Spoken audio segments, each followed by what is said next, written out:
মেধা ও পরিশ্রম দিয়ে কয়েক বছর ধরে তামিল, তেলেগু আর মালায়ালাম চলচ্চিত্রে নিজের অবস্থান শক্ত করেছেন। বলছি দক্ষিণ ভারতীয় চলচ্চিত্রের রাজকুমারী হিসেবে পরিচিত শ্রীলীলার কথা। ইতোমধ্যে তিনি জয় করেছেন দর্শকের মন। এ পর্যন্ত মহেশ বাবু, রবি তেজা, আল্লু অর্জুনের মতো দক্ষিণী তারকাদের সঙ্গে কাজ করেছেন তিনি। চলতি বছরে তার অন্যতম সিনেমা গুন্টুর কালাম। এই সিনেমায় মহেশ বাবুর সঙ্গে কুর্চি মাদাথা পেট্টি গানটি এখন দক্ষিণের সবচেয়ে জনপ্রিয় গান।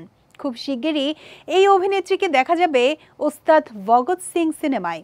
অ্যাকশন থ্রিলার ঘরানার এই সিনেমায় তার বিপরীতে আছেন পবন কল্যাণ। তবে এসব ছাপিয়ে নতুন খবর হলো শ্রীলীলার বলিউড অভিষেক। দীর্ঘদিন ধরে বলিপাড়ায় গুঞ্জন ছিল তিনি শিগগিরই হিন্দি সিনেমায় অভিনয় করছেন। ইতিমধ্যে এই অভিনেত্রীর সঙ্গে বেশ কয়েকটি বলিউড চলচ্চিত্রের জন্য যোগাযোগ করা হয়েছে। তিনি কয়েকটিতে স্বাক্ষরও করেছেন।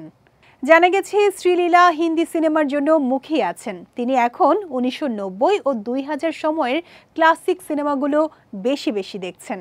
2001 সালের 14 জুন জন্মগ্রহণ করা শ্রীলীলা ভারতীয় বংশোদ্ভূত একজন মার্কিন অভিনেত্রী। 2019 সালে কন্নড় চলচ্চিত্র কিসে অভিনয়ের মাধ্যমে তার চলচ্চিত্রে অভিষেক হয়।